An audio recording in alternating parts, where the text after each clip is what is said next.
你到底要干什么？这个电台里的石英精阵的频率是共产党使用的频率，谁拿着这个电台，谁就是共谍。你到底要干什么？谁呀？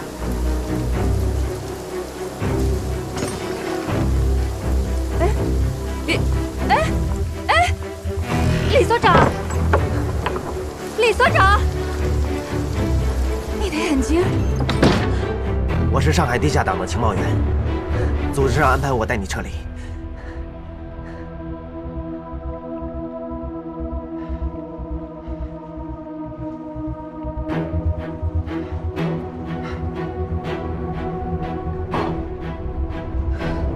今天早上，碧云同志不敢和你相认，是因为我们要先向组织汇报。现在碧云同志已经遇袭，说明你们两个人的身份已经暴露了，下一个遇袭的对象很有可能就是你。所以组织命令我立刻和你接头，带你离开。接你的车子很快就会到，就在劳勃城路。这是你唯一撤离的机会，跟我走。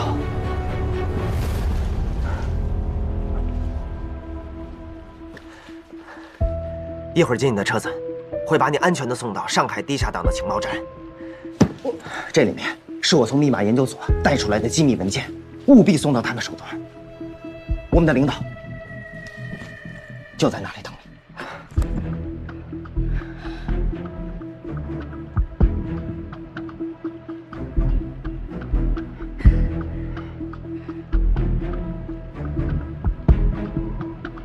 白夜同志，不能再耽搁了，走！哎，你等等，从这边走。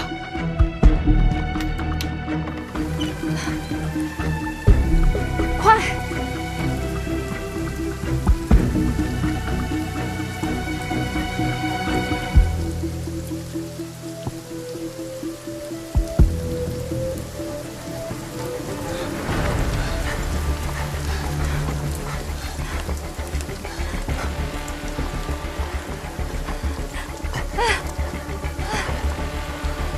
这里就是劳勃生路，车马上就到，到了以后你赶快走，不用管我们。带枪了吗？你们不跟我一起走吗？我们还有很重要的任务。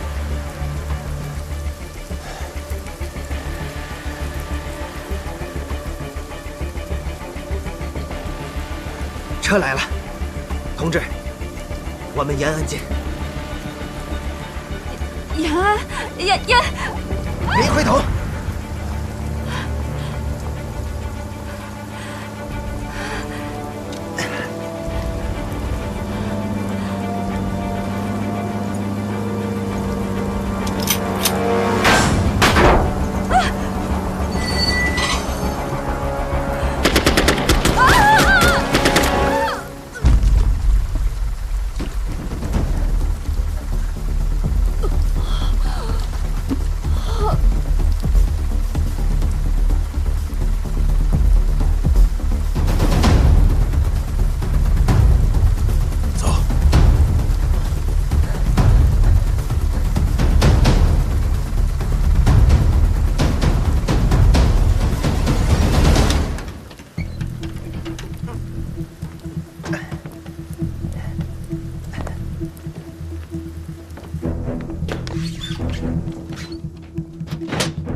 你什么也不用说了，我知道你在干什么。你的目的只有一个，就是保护沈万清的共党身份。但是梁景元真的会相信你吗？易爱达是他的人，现在电台在伊艾达手里，就坐实了他就是共谍的身份，这是铁证。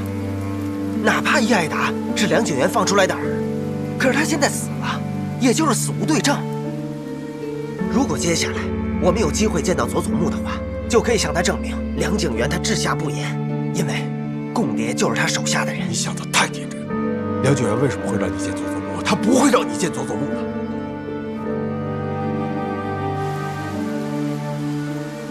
黑的，黑的，黑的！梁景元，你个王八蛋！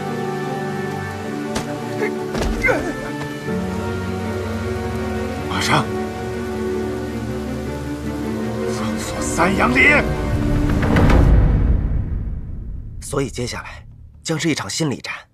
佐佐木给梁景元的时间不会太多，只要我们扛住了梁景元的身份，他从我们这边找不到证据，梁景元就只能吞下最后的苦果。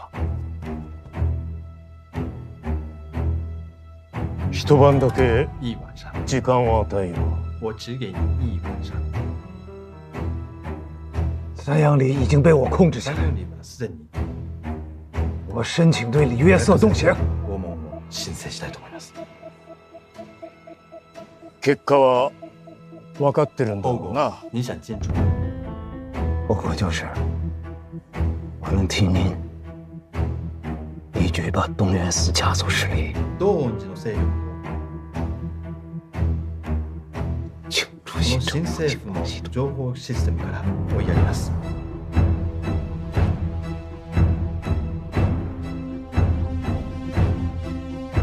よし、很好，拷問の権限を与えよ我可以。う。しかし朝までに共産党員が見つからない場合は研究所の人間は一人も残さないつもりだ。我也都可以，君も含めてな。包括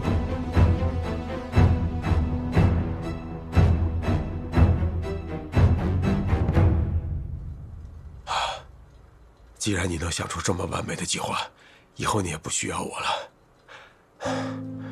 你也做出你想要做出的决定了。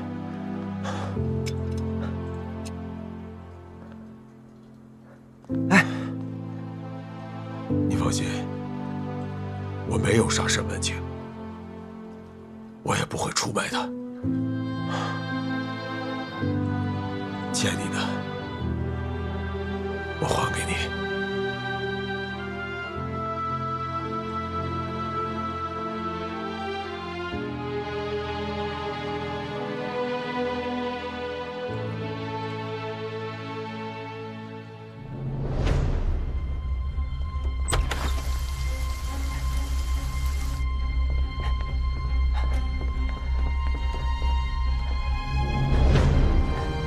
沈先生，沈先生，沈先生，沈先生，沈先生，慢点，沈先生，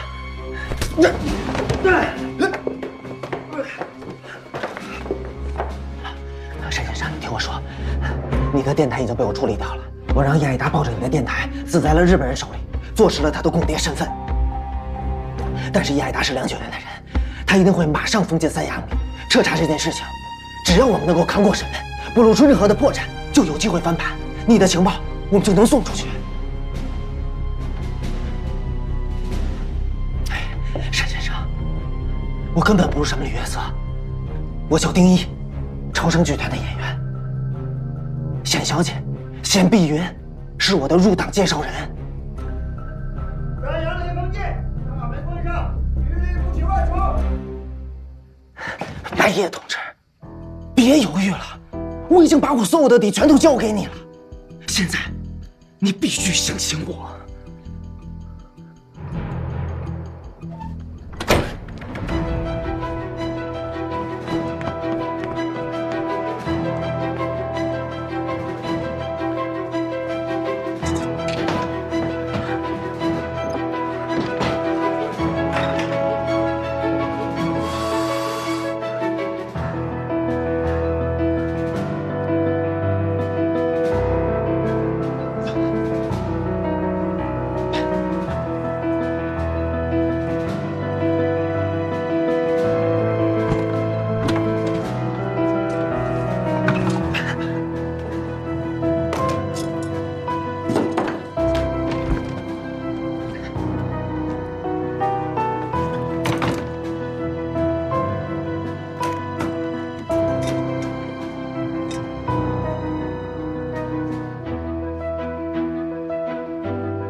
李所长，李所长，郑先生，你们也在。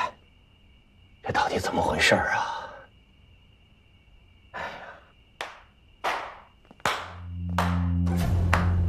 梁所长，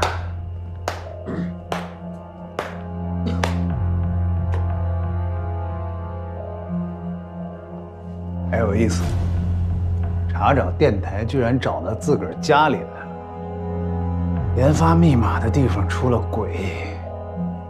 上海日军总部新政府今天晚上会有多少人睡不着觉啊？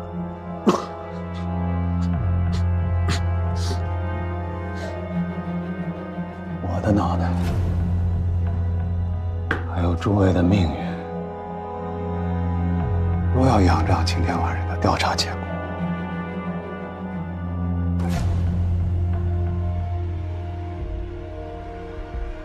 来吧，我想听听你们的建议。到底谁才是这个鬼呀？电台在谁手里，谁就是鬼。去查电台啊！你说的没有错，电台在叶爱达小姐手里，但是她不是。有人骗取了她的信任，让她拿着电台离开了三阳里。这个共谍狡猾得很啊！梁所长，你有什么证据证明他不是那个共谍呢？因为我相信他，就这么简单。今天只有你们几个在三阳里，测向车测出来的发电讯号是晚上6点03分。我想问一下，这个时间段你们都在做什么呀？梁所长，你这是在审讯吗？我只是问话而已。如果你们拒不配合的话，也可以把它当成一种审讯。我在家在看今天的工作手稿，该睡着了。我和李环也在家休息。我从医院回来，在和查理帮碧云收拾衣服，准备送去医院，正收着，梁所长您就来了。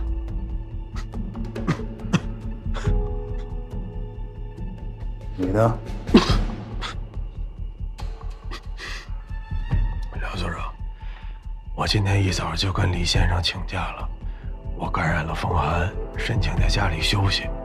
可我正在床上躺着呢，李先生突然回来了，说我们家夫人中枪了。我就赶紧帮着李先生收拾行李，就这样。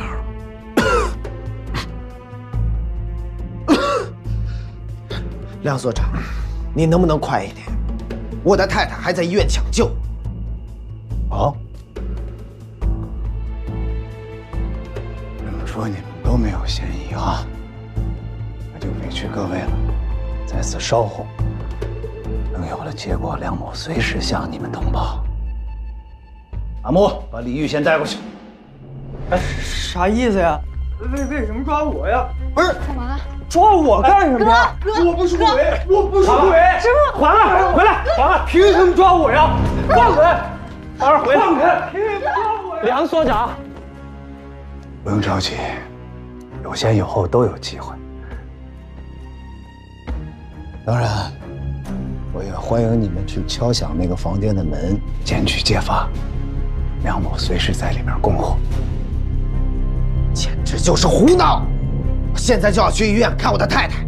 查理，我们走。你要着急的话，我现在就派人把你太太接回来，你觉得可以吗？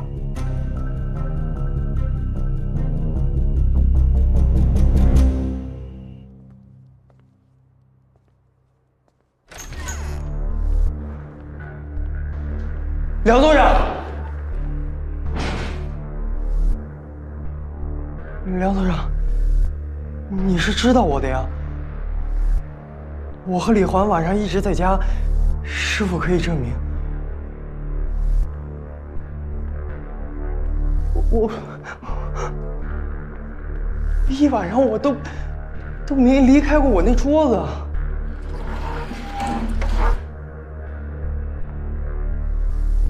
坐。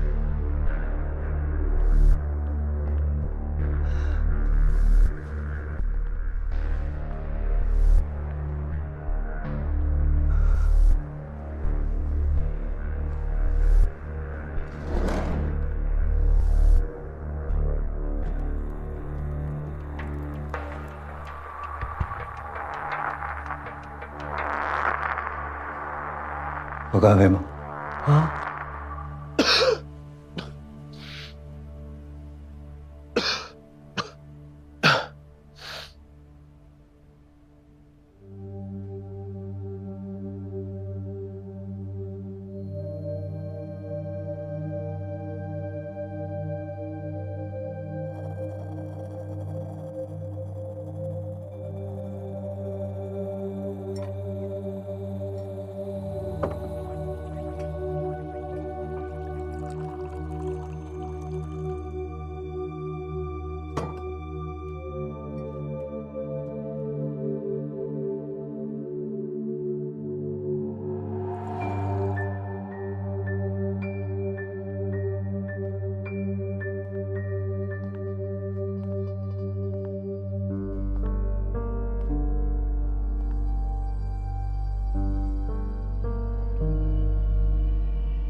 开始吧。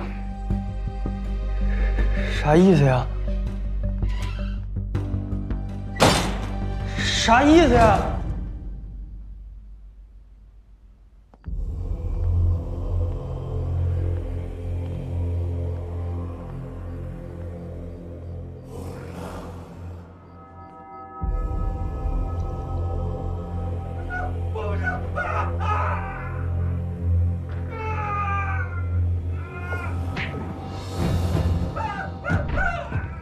完了，哥，完了，完了，好了，梁所长，梁所长，我求求你别打他，他什么都不知道。完了，梁所长，梁所长，梁所长，你别打我哥，我哥他什么都不知道，他不是你说的什么共谍。我求你别打他，哥。梁所长还是个孩子，梁所长。梁所长，你别梁所长，打他了，你别打他了，你不能这样，梁所长，梁所长啊，你不能这样啊，梁所长，梁所长，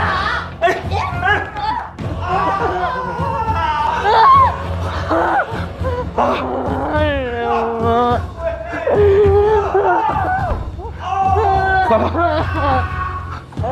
好，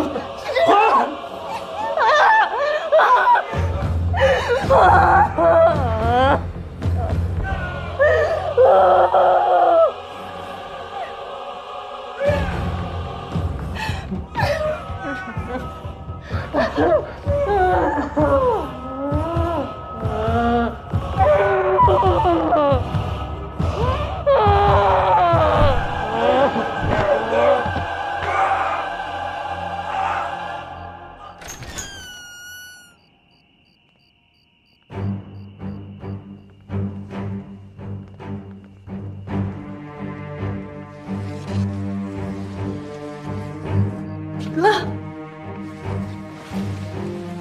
出什么事了？玉儿，玉儿，哥，玉儿，过去，玉儿，过去，玉儿，玉儿啊，过去，玉儿，老胡，来。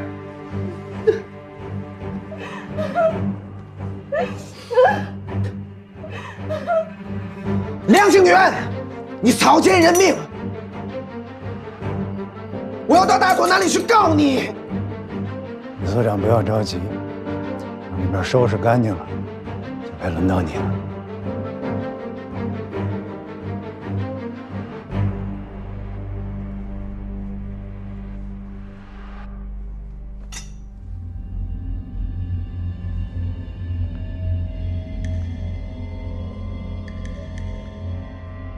你知道我是从什么时候开始怀疑你的吗？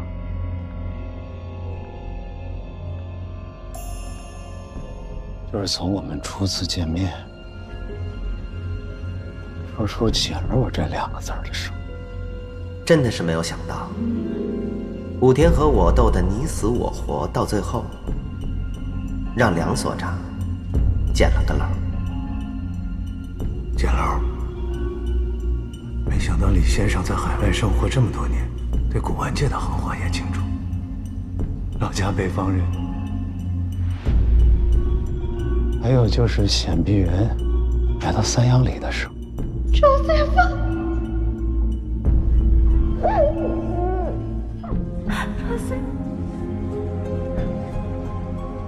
我了解这个女人，她绝对不会因为钱跟你结婚。但是我很好奇啊，究竟看上你什么了呢？难道是看上你瞎吗？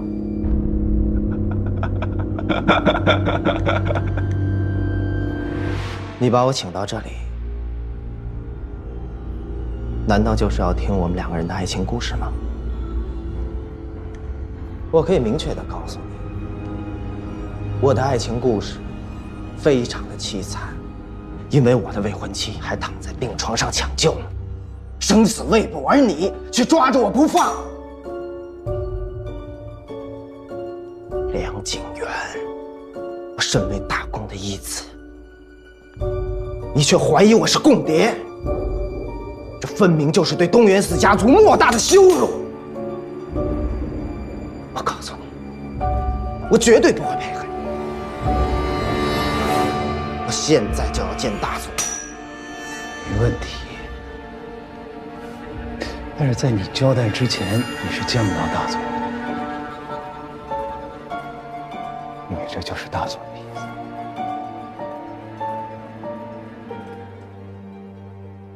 到底想干什么？你都说了，你是大公的义子，只要你好好配合，我是不会难为你的。但是说实话，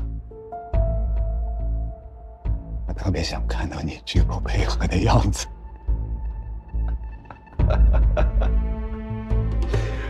言归正传，接下来呢，我就说说我的猜想。如果有说的不对的地方，请你扶正啊。大佐接到消息，说共谍的白夜会在交易所接头，但是我赶到交易所的时候，就看到了显碧云还有你。但是无妨。无论是之前的交易所，还是后来的体检，都是我暗中查找白夜的一个环节。只是没成想，这个白夜实在是太狡猾了，他应该知道我在找他，所以他刻意隐瞒了他的胃病。但是我相信啊，一个共产党是不会放弃另外一个共产党的。虽说这个白夜我没有找到，但是找到这个接头人也是不错的。索性，我就让易爱达扮成了白夜的样子，几次三番在你们面前显露，引你们接头。但是没想到，今天晚上三阳里果真出现了一部电台。这个白夜还真的就在我们密码研究所。他一定是迟迟等不到他的接头人着急了，而李所长就是在为他打掩护吧？那我想请问，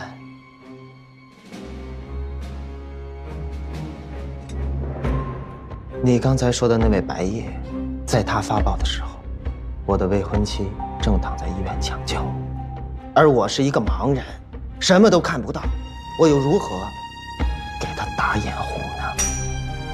那你说的没有错，你是看不到，但是你有叉了呀。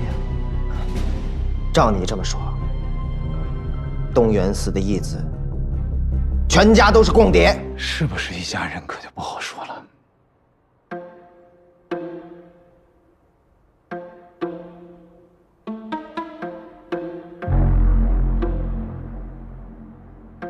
是。碧云现在还是我的未婚妻，确实算不上是一家人。你知道我说的不是这个意思。我看显碧云就是在借李太太之名行共谍之事啊。稽之谈。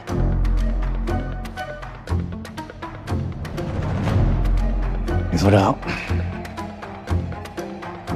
我为你屁股下面做的这个东西，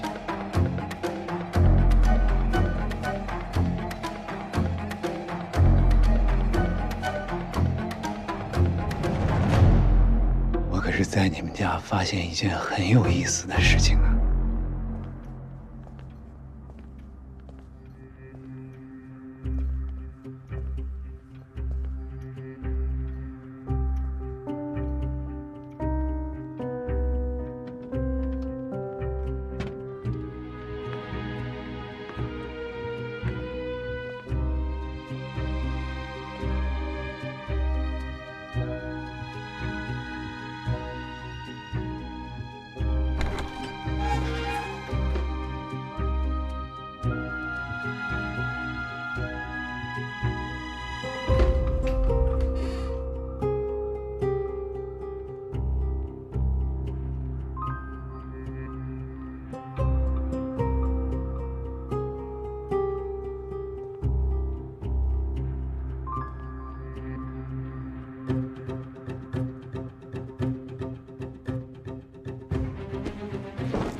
如果你们是真夫妻的话，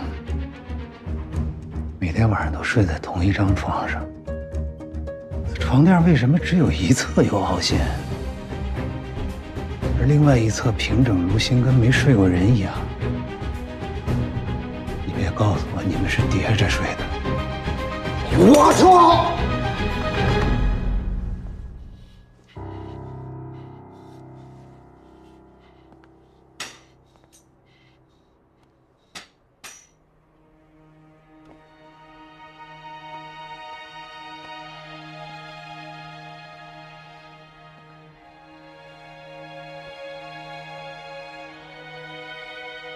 麻烦李所长给我一个合理的解释。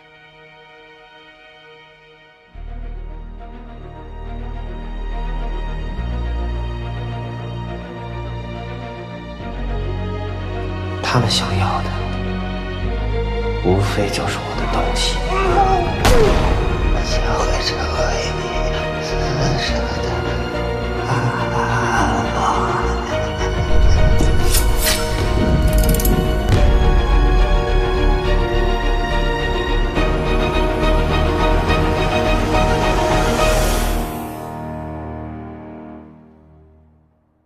梁所长，果然是心细如发。我和碧云确实没有睡在同一张床上。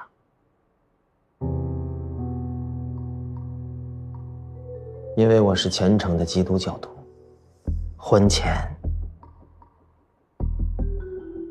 不能同房。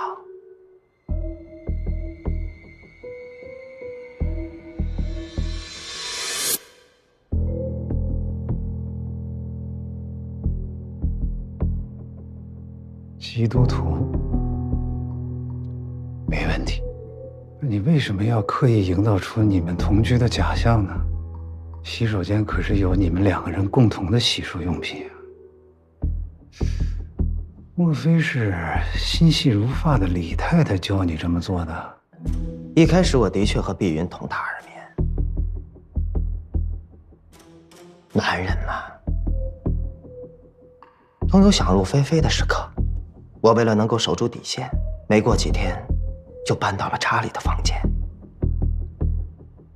至于你刚才说碧云的洗手间里有过我的生活痕迹，这很正常啊。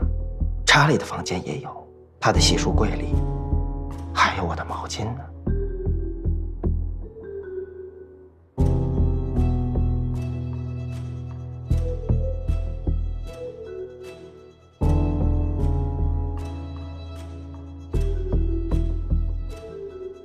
李所长想得很周全呀，但是没关系，夜还长着呢，咱们慢慢来，我们有的是时间。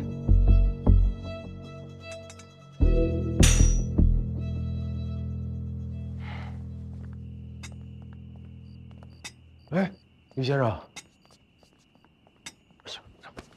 李先生，您没事吧？到我了。实话实说，主会保佑你的。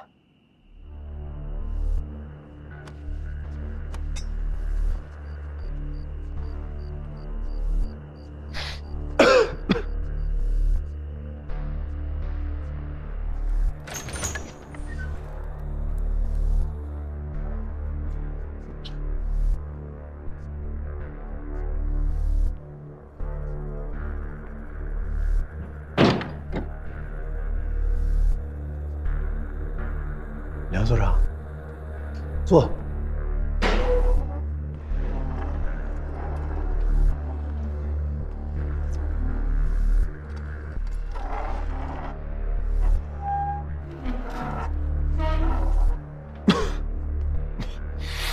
看你身体不舒服，喝点热的。走走走走。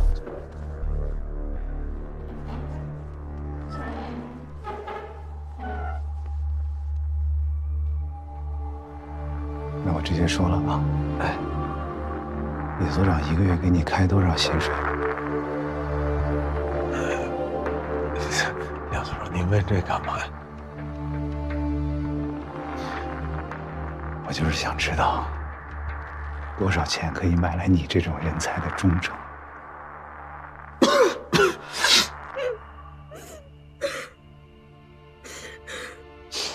我要为我报仇。皇儿，你哥哥已经没了，你要好好的活下去，一定要活下去。师父跟你说过的话，你还记得吗？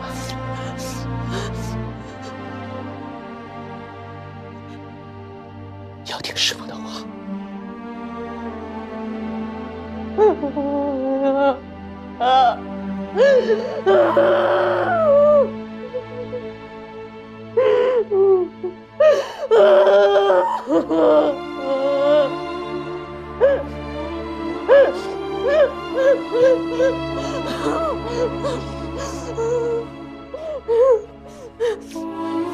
穿上。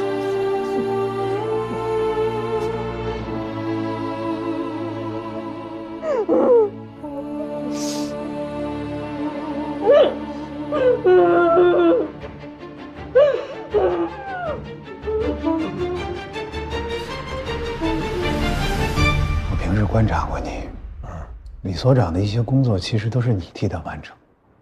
对对，我说实话，你的能力不比外面那些专家差。但是这样，如果李所长通共的罪证一旦坐实的话，他是他，你是你，密码研发处处长的位置，我是会为你留着的。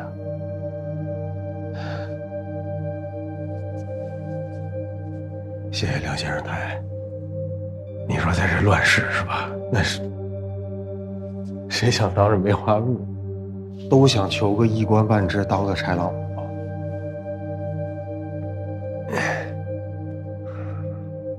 坐。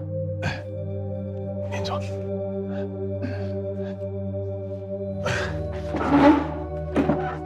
实不相瞒，梁先生，这研发处处长我早就想当了。可是，哎呀，也不能因为这样就把共党的帽子给李先生扣上吧？那李先生眼睛都看不到，他怎么发电报啊？他那邢碧云呢？他们2个人之间有很多的秘密，如果一旦这些秘密曝光了的话，可是会牵连到你的呀。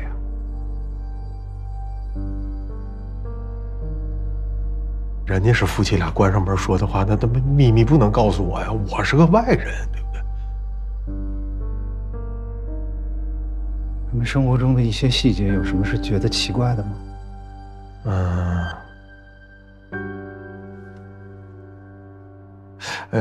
梁先生，您觉得什么才算是奇怪的细节？他们平时亲密吗？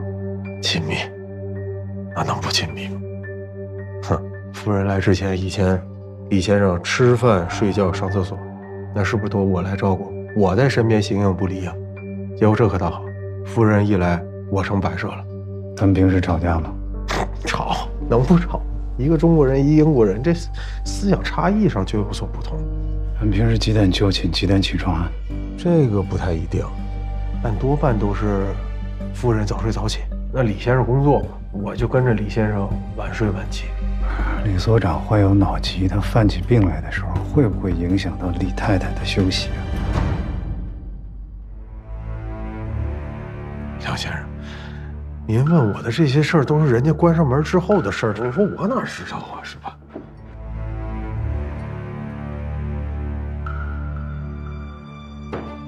那我非要知道呢？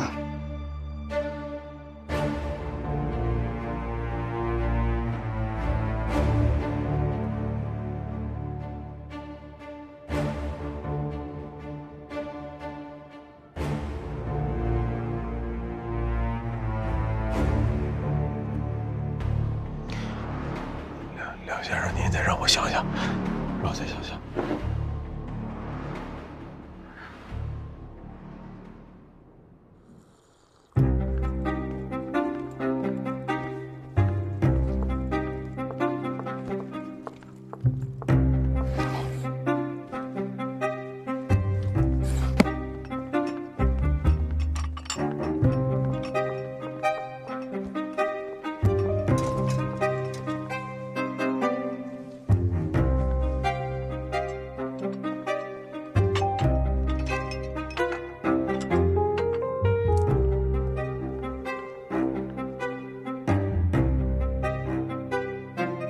实话实说，主会保佑你我实话跟您说了吧，他们两个根本没住在一个屋里。你是怎么知道的？李先生信这个基督教徒，婚前是不可能跟夫人同房的，他都是跟我共处一室。但是这种事儿吧，没法跟其他人说。你说这街坊四邻都觉得他们十分相爱，那为什么不住在一个屋里？是不是那个地方有问题？你说他还活不活了？所以就没说这事儿。但是梁先生，我为了您能抓出共谍，我可是全盘而出了。但是您千万别说是我说的，要不然我没法当查理了我。梁先生，不知道这件事算不算是您说的奇怪的细节？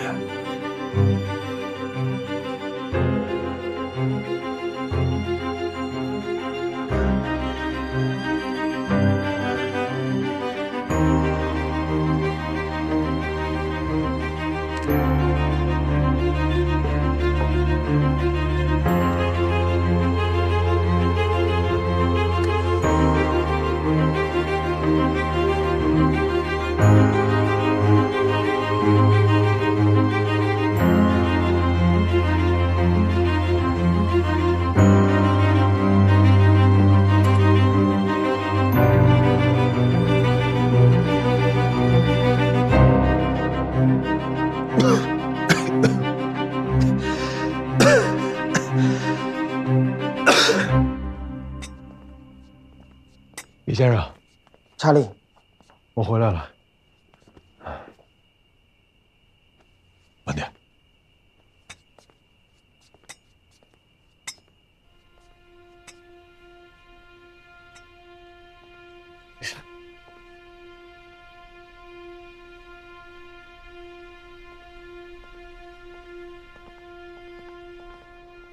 我也不想跟你绕弯子了。现在这个共谍就锁定在你和李约瑟之间。告诉我，是他还是你？杨所长，我不知道你用什么办法，就把共谍的包围圈呢缩小到我和李所长之间。但我可以肯定的告诉你，这个人必定不是我。你也知道，我这个人呢胆小怕事，而且呢也胸无大志。我那点业余爱好都是芝麻绿豆大小的事儿。我能干到今天这个职位，我已经很知足了。我就想在咱们所里头踏踏实实的干到退休，别无所求。这公爹这个帽子太大了，我扛不住啊。公爹接头的时候，你恰巧不在研究所；公爹发报的时候，你恰巧又出现在三阳。怎么那么多个恰巧都让你碰上了？今天你一天都不在所里，你别告诉我你大白天去逛窑了。哎呀，沈某确实有难言之隐。